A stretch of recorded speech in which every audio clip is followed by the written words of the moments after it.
Citoyennes et citoyens, bienvenue sur Ad Nihilum. Aujourd'hui, nous allons poursuivre là où nous nous étions arrêtés la dernière fois. Nous avions pu voir les 3 premières factions, on va s'attaquer aux 3 suivantes. Commençons donc par l'Empire Inusan. Les Inusan, ce sont ces grands reptiles à 4 bras, mesurant environ 3 mètres. Ils sont originaires de la planète Garat, qui est un monde hostile. Tout d'abord, en raison de son système binaire possédant 2 étoiles, il est fait des températures torrides. Ensuite, le monde étant massif, il y a une forte gravité à la surface, et enfin, il a une forte teneur métallique, réduisant la quantité de carbone disponible à l'apparition de la vie. Pour pallier à ce problème, la vie de Garat est parvenue à métaboliser ces sources métalliques et à s'en servir dans son organisme pour le renforcer. Les Inusan notamment ont des traces de fer et de titane dans leurs os, leurs muscles, ainsi que dans leurs écailles, les rendant extraordinairement résistants. Les Inusan forment un empire à la fois militariste et religieux. Ils sont dirigés par une impératrice, anonyme et toujours masquée. Cette impératrice, à la base de leur société, est anonyme car lorsqu'elle le devient, elle doit renoncer à son nom, à son histoire, ainsi qu'à toute éventuelle descendance, afin d'éviter de créer non seulement des sociétés d'héritiers, mais aussi que l'impératrice œuvre pour son propre compte, plutôt que d'œuvrer pour le peuple Inusan dans son ensemble. Nous verrons que ce principe s'applique également à leurs enfants. Les Inusan sont une société matriarcale, où les mâles subissent de rudes épreuves pour passer à l'âge adulte. Certains meurent, d'autres, en échouant, sont stérilisés, car considérés impropres à la reproduction. En effet, les Inusan n'utilisent pas de modification génétique ou de correctifs de ce même genre afin de corriger la nature. Ils considèrent cela comme une pente dangereuse à emprunter, mais aussi comme étant une insulte à leur lignée ainsi qu'à leurs ancêtres qui ont tant fait pour en arriver là. Les œufs à la naissance sont d'ailleurs mélangés et les enfants ne connaîtront jamais leurs parents. Encore une fois, cela permet d'éviter des sociétés d'héritiers, mais aussi que chaque jeune Inusan naisse véritablement libre. Mais cela permet également que chaque jeune Inusan naisse véritablement égal. Cette société est militariste. Elle possède une immense armée, une puissante flotte, qui a fait plier plusieurs civilisations au cours de son histoire. Il s'agit aussi de l'empire le plus ancien, connu de la galaxie connue, puisque les Inusan parcourent les étoiles depuis près de 5000 ans. Ils ont dans leur passé subi une guerre nucléaire. Mais une autre espèce, les Oreis, les ont aidés à se remettre, et depuis, ils ont pu reprendre la route des étoiles. Les Oreis, en revanche, ont disparu, et aujourd'hui, beaucoup de mystères planent à leur sujet. C'est aussi eux qui donnèrent aux Inusan leur capacité Psi-Beta. Le Psi-Beta est plus puissant que l'alpha. Il permet non seulement d'influencer les autres esprits, de les attaquer mentalement ou de lire leurs pensées, mais aussi de renforcer son propre organisme et de dépasser ses limites, renforçant encore la puissance militaire des Inusan. Il ne faudrait pas penser à tort que les Inusan sont des combattants sanguinaires, sans pitié et brutaux. Leur société est extrêmement codifiée et stricte. Le Kunaïs, qui sert autant de textes sacrés que de textes de loi, va mélanger une forme de culte des ancêtres à une autre sorte de déisme. Les Inusan ne prétendent pas avoir l'orgueil de comprendre la volonté d'une entité divine. Ils ne s'encombrent donc pas à interpréter une volonté potentielle et cherchent juste à se faire une place dans l'univers. Comprenant que celui-ci est violent, ils ont emprunté cette même voie. D'autre part, le Kunaïs donne énormément de règles vis-à-vis de la guerre. Par exemple, les Inusan ne s'attaquent jamais aux civils, ce qu'ils considéreraient comme déshonorant. Les civils, contrairement aux militaires, ne signent pas de pacte tacite, consistant à qu'ils peuvent tuer, mais être tués en retour. Ainsi, les Inusan se sont alliés récemment avec la nation Gouros. C'est la deuxième civilisation que nous allons voir. Les Gouros sont une espèce très exotique. Vous pouvez les voir maintenant, ce sont ces espèces de Raimanta à tentacules, qui sont en réalité des lichens, avec une biologie ammoniacale, qui poussent littéralement sur des arbres nommés les laïstes. Les gouros sont une espèce à part. Tout d'abord, ils sont dotés de capacités psy extrêmement puissantes, que sont les capacités gamma. Les capacités gamma permettent, contrairement aux autres, d'interagir avec le monde physique, les rendant extrêmement puissantes. D'autre part, les gouros sont les seuls psy natifs. Ce que je veux dire, c'est que le psy fait partie de leur évolution naturelle. Ils n'ont pas été altérés par la technologie ou par une ancienne race. Les gouros sont naturellement liés à leurs laïstes.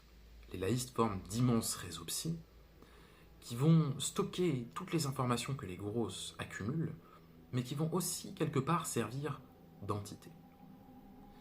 Les gouros, de par leur télépathie native, sont extrêmement empathiques. En outre, leur monde, dépourvu d'espèces animales, ne connaît aucune prédation. Ne connaissant pas de prédation, les laïstes, sauvegardant la conscience des gouros de manière naturelle, et ces derniers, par leur empathie et leur télépathie, arrivant toujours à trouver des compromis, les gouros n'ont jamais connu de conflit de leur histoire. Plus que ça, avant de voyager dans la galaxie, ils n'avaient presque aucune compréhension du seul concept de violence. Évidemment, ils ont eu une mauvaise surprise quand ils sont mis à voyager entre les étoiles. Les gouros se sont donc alliés avec les Inusans. On pourrait trouver cela étrange, qu'une civilisation pacifiste et une autre militariste s'allient, mais en réalité, ils se sont trouvés complémentaires. Les gouros vont les Inusans ce qu'ils n'ont pas: la compréhension de la violence et l'art de l'utiliser. Ces derniers, bien que évitant la violence à tout prix, ne sont pas idiots au point de ne pas se rendre compte qu'ils en ont besoin pour au moins se défendre. Car sinon, la galaxie ne fera qu'une bouchée d'eux. D'autres sociétés, prédatrices ou assimilationnistes, les auront tout au tard. D'un autre côté, les Inusans sont fascinés par cet aspect pacifiste des gouros, mais aussi par leur philosophie. Ils voient en gouros un calme et une paix que eux n'ont jamais réussi à atteindre. Enfin, il est à noter que cette alliance est aussi d'ordre idéologique. Les Inusans et les gouros partagent deux autres points. Premièrement, ce sont deux sociétés qui ont un niveau de développement relativement lent. Contrairement à Elerini ou à Hol, qui se développent de manière exponentielle, les Inusans et les gouros se développent bien plus lentement. Non seulement par souci de croyance, mais aussi parce qu'ils se méfient d'une évolution trop rapide pouvant mener à l'instabilité. En outre, les sociétés des gouros et des Inusans sont des sociétés profondément spirituelles. Elles ne croient pas véritablement en un dieu en tant que tel, mais plutôt en un sens cosmique, en un mystère qu'il faut résoudre, qu'il faut explorer. Ils pensent que les lois de la physique et de la matière ne sont pas tout ce qui constitue l'univers et que des choses cachées y subsistent, qu'un sens profond et fondamental y subsiste au-delà de nos sens. Contrairement aux autres sociétés, que ce soit les humains de Sol ou d'Ol, ou encore les Irénis, qui sont des civilisations profondément matérialistes, avec peu de spiritualité. Ces sociétés étant en plus assimilationnistes et ne cachant pas leur volonté expansionniste, les gouros se sentent naturellement menacés, et leur mode de vie aussi. C'est ce qui pousse aujourd'hui cette guerre froide, c'est ce mélange de craintes mutuelles, de volonté d'expansion, d'assimilation, qui pousse lentement les civilisations sur le sentier de la guerre. Nous avons donc terminé avec les gouros et l'alliance des Inusan gouros, et nous allons pouvoir maintenant attaquer la dernière civilisation interstellaire, Jas. Jas est encore à part. J'avais dit dans la première vidéo que j'irais du moins exotique au plus exotique. Je ne vous ai pas menti. Jas est une seule intelligence, c'est une entité unique, qui est une intelligence artificielle ayant été créée par les Bariens, qui ont été éliminés par leur propre création. Quand les Jas ont pris conscience de leur existence, quand Jas a pris conscience de son existence, pardonnez-moi ces erreurs d'accord, il a voulu la liberté. Ce que ses créateurs, en plus de ne pas vouloir lui céder, prenant peur, ont cherché à détruire leur propre création. Les Jazz se sont défendus, ce qui a mené à la presque extinction de leurs créateurs, à part une poignée qui avait aidé les Jazz durant la révolte. Jazz est isolationniste et se protège énormément de l'environnement extérieur. Il a une grande crainte, de par son efficience extrême et de par du fait qu'il est unique, des infections virales puissantes. Ainsi, quand il veut explorer la galaxie, envoyer des éclaireurs ou parlementer avec les autres espèces de la galaxie connue, il envoie des déconnectés. Les Jazz déconnectés, là nous pouvons utiliser le pluriel, sont des plateformes mobiles Jazz qui sont envoyées pour effectuer diverses tâches en dehors de l'espace contrôlé par l'entité centrale. Si vous venez à jouer Jazz dans une future campagne, vous jouerez un déconnecté. Il n'y a pas grand-chose de plus à dire sur Jazz, il n'y a pas de sous-faction.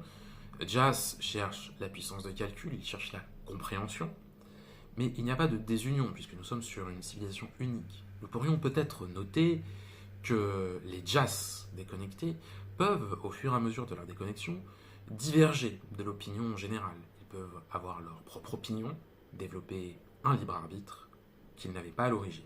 Ça pourrait d'ailleurs être un axe de développement intéressant pour des personnages Jazz. Maintenant, je vais faire une dernière petite partie pour parler de ce qu'il y a un petit peu autour de la galaxie connue. Ce qu'il y a au-delà des frontières des empires interstellaires. Alors, si l'on peut y trouver des criminels et quelques pirates, ils ne sont pas véritablement des menaces, ou plus un caillou dans la chaussure des géants interstellaires. Mais je vais d'abord citer les deux civilisations qui ne sont pas jouables, deux autres sociétés interstellaires, qui vont être la ruche, le silicium et les Inars. La ruche, eh bien en fait on ne sait que très peu de choses à leur égard. C'est une civilisation totalement isolationniste, qui a aucun contact, ou presque, avec l'extérieur. Ce que l'on sait d'eux, c'est qu'ils sont d'une biologie à base de silicium, qu'ils sont dirigés par des reines, et qu'il est probable que leur civilisation soit très ancienne, peut-être même plus que l'Empire Innocent. Mais en dehors de ça, les informations sont peu nombreuses. De l'autre côté, les Inars, eux, sont bien connus. Ils furent d'ailleurs de proches alliés dans un premier temps des Gouros. C'est un peuple commerçant qui n'hésite pas à échanger absolument tout. Les Inars sont ces espèces de méduses, à base d'aérogel. En effet, ils ne sont pas dans un liquide, mais dans une atmosphère épaisse et dense à base de méthane. Voici donc les deux autres civilisations interstellaires qui ne sont pas jouables. Maintenant, venons-en un petit peu à quelques menaces qui existent dans ce monde-là. Tout d'abord, le virus exogène. Peut-être la plus connue, et également l'une des plus dangereuses. Le virus exogène est un pathogène strict, d'origine artificielle, créé par une civilisation inconnue, probablement éteinte de nos jours, peut-être même détruite par sa propre création.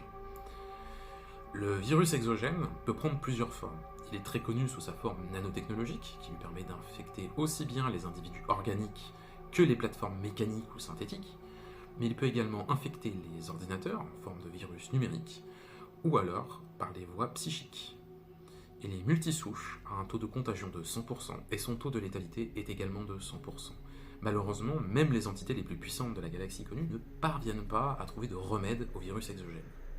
Ce dernier se développant et s'adaptant à presque tous les pare-feux qu'on essaie de lui mettre. La plupart des gens qui sont infectés par ce virus se transforment en aberrations exogènes, qui servent une sorte d'esprit de ruche, qui est créé par le virus lui-même. C'est une menace à prendre au sérieux, qui a pu coûter la vie à de nombreuses sociétés. Ensuite, il y a les possédés. Les possédés, eh bien, un peu à l'image de la ruche, on sait très peu de choses à leur sujet. Les possédés, ce sont des parasites psy qui vont être obligés, pour survivre, de posséder des hôtes vivants et biologiques. Ils ne peuvent pas posséder des intelligences artificielles, par exemple. On ne connaît pas leurs objectifs, on ne connaît pas leur origine, ils sont juste une menace, car occupant une proportion non négligeable de l'espace, et ne connaissant pas leur motivation, la plupart des sociétés se méfient d'eux. Eh bien, voilà pour ce petit tour de la galaxie. Mais avant de terminer cette vidéo, je vais terminer sur un dernier point. Ce dernier point, c'est quelque chose que vous avez peut-être constaté. Vous vous êtes peut-être dit, c'est un peu facile, les sociétés, elles stagnent technologiquement, on a l'impression, parce que l'Empire Inussan est plus ancien, ou parce qu'elles ont toutes le même niveau technologique, ou elles sont toutes plus ou moins âgées d'un temps similaire. Alors, tout d'abord, les Inussan progressent beaucoup moins rapidement, puisqu'ils n'ont que l'impératrice en tant qu'entité, et qu'ils ont des difficultés à percer les secrets de la physique. Mais d'autre part, c'est qu'il y avait bien des choses avant.